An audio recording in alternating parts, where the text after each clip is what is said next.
আর আমার অনুরোধ থাকবে রোকনকে যেন অতি দ্রুত রোকনে ইদানিং আমরা শুনতেছি সে আমার জন্য কিলার ভাড়া করতেছে। প্রশাসনিকভাবে তদন্ত করে আইনগত যথাযথ যেন প্রয়োজনীয় ব্যবস্থা করে জঙ্গল সলিমপুরের নামটা যখন আর কোনো প্রকার এই ক্রাইমে পরিণত যেন না হয়। অস্ত্র আইনে অস্ত্র উদ্ধার করা পুলিশের দায়িত্ব। সাংবাদিকদের একটা বিষয় নিয়ে আমাদের এসপি সাহেব বলেছেন জঙ্গল সলিমপুরে পুলিশ আসতে ভয় পায়। আমি মনে করি এটা প্রশাসনের দুর্বলতা।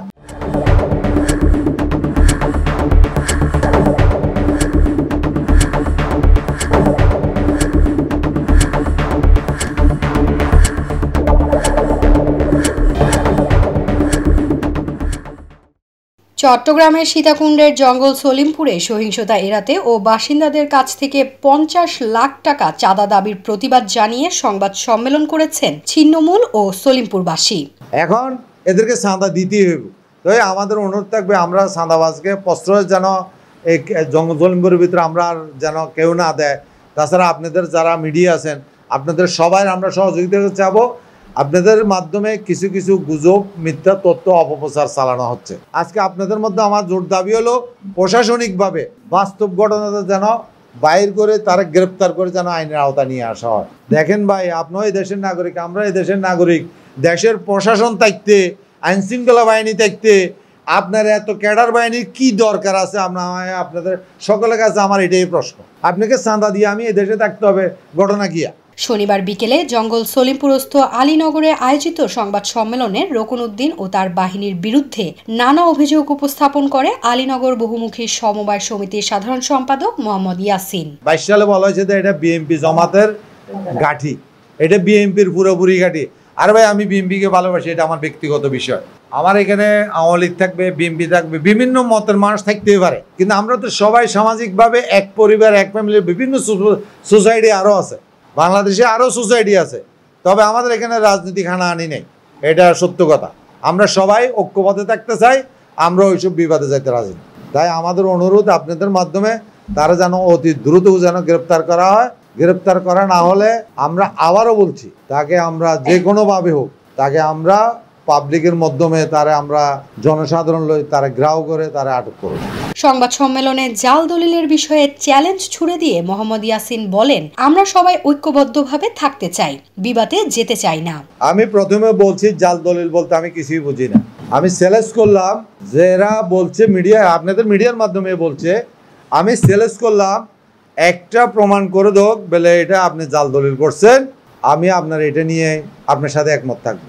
একটা দেখাক যে আপনি এটা জাল দলিল করছেন আর ন অমুকের জায়গা আপনি জবরদখল করছেন, সেটা সরকারি হোক সেটা মালিক হোক।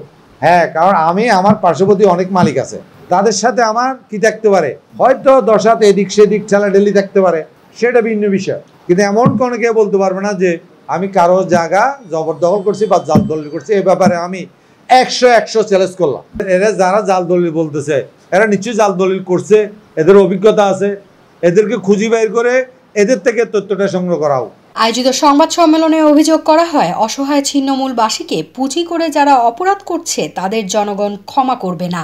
আমার অনুরোধ থাকবে রোকনকে যেন অতি দ্রুত, রোকনে ইদানিং আমরা শুনতেছি সে আমার জন্য কিলার ভাড়া করতেছে। আর ভাই, আমার জন্য কিলার কেন ভাড়া করতে হবে? আমি তো কিছু বুঝতেছি না, আমি কি অপরাধ করছি তুমি আমারে বারবার এগুলো করতেছ? সে প্রফেশনাল কিলার, 30 লাখ টাকা বাজেট করছে, সে আমাকে মেরে ফেলবে।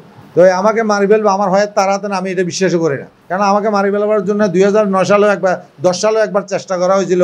গিট্টু জাহাঙ্গীর নামে একটা ছেলে, আমি তার হাত থেকে ছুটে গেছি, তো তখনও আমাকে মারি ফেলতে চাইছিল। আর আমার ভয়াত বন্টন করতে আমার সৃষ্টিকর্তা, আমাকে মারার কেউ নেই। জিয়া, সাধু, তারপর আপনার রাজু, তারপর আপনার ওই লুৎফুর, তারপর এরা আমার অফিসে আসছে, এদের মাধ্যমে তারপরে আসছে। তারপর রিদওয়ানকে সরাসরি বলছে, রিদওয়ানও বলছে আমি বলছি আমি কোনো ক্রাইমের সাথে বসবো না, তার যদি কোনো প্রতিনিধি থাকে, নেতা থাকে, তাদের মাধ্যমে আসতে হবে। এই বলছে যে না, আমি ডাইরেক্ট যাবো, আমি কোনো ক্রাইমের মানুষের সাথে আমি বসবো না।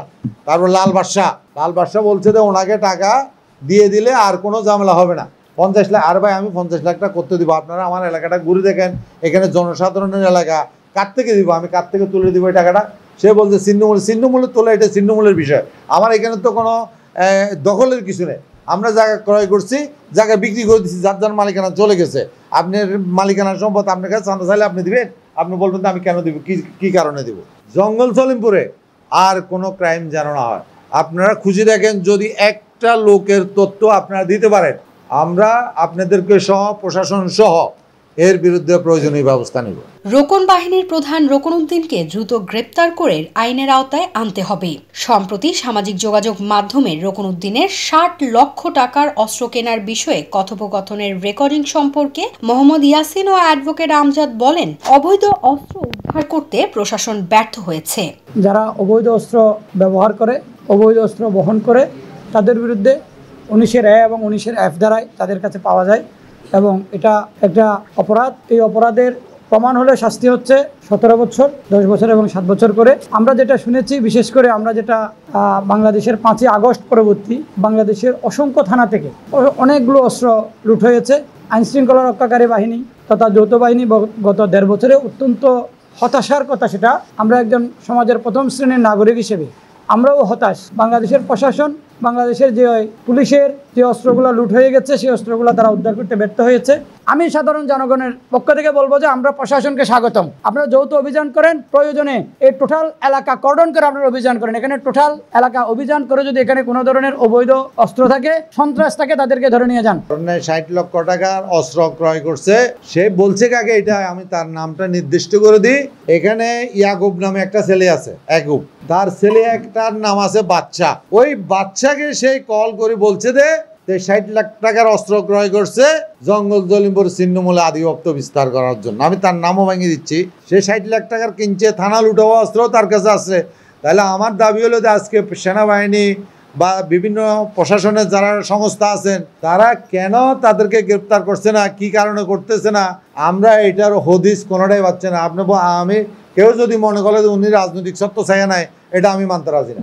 মানতে রাজি না হলে আইন প্রয়োগকারী সংস্থার দায়িত্ব কি? আর এখানে তো ১৫ জন মানুষ অলরেডি গ্রেপ্তার হয়ে গেছে, তারাই যদি স্বীকারোক্তি দিছে দে এগুলা রোকনে বাড়াগুড়ি আনছে তাদেরকে। আয়োজিত সংবাদ সম্মেলনে উপস্থিত ছিলেন আলীনগর বহুমুখী সমবায় সমিতির সাধারণ সম্পাদক মোহাম্মদ ইয়াসিন, অ্যাডভোকেট আমজাদ, মোহাম্মদ ওমর ফারুক, নুরুল ইসলাম, নুরুল হক ভান্ডারী, মোহাম্মদ আল আমিন সহ অন্যান্য নেতৃবৃন্দ। Desk news, Newsday 24।